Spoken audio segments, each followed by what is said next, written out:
Hello guys, dito na po tayo. Topic natin ay alanganin ka dahil tingin mo pangit ka. Kung inisip mo na pangit ka, tandaan na madalas mas may mahigit tayo sa sarili natin kaysa sa ibang tao.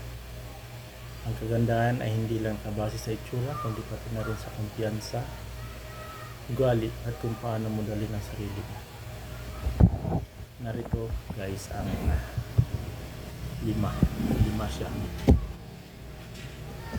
Tanggapin at pahalagahan ng sarili. Pangalawa, alagaan ng sarili. Pangatlo, maging kumpiyansa.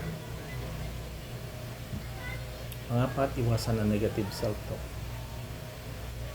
At panglima, ipunang pansin sa personalidad sa pagkatao mo.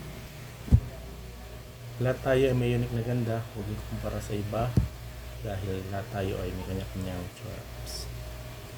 For sure. Thank you guys. May dugtong pa. Ito continue natin, may bumili. Kasi iwasan din ang maniniwala mo na pangit ka. Kasi namamindset ka nyo minsan. Palitan ito ng positibo pag-iisip. Sabi mo sarili maganda ka. Diba? Tapos maligo ka, magpabango, diba? Maganda yun. Tsaka huwag pansinin sila. May mga tao talaga na mga nega lang yung isip. Tapos maging mabuting tao ka, gaganda rin tingin sa inyo kung mabuting tao ka.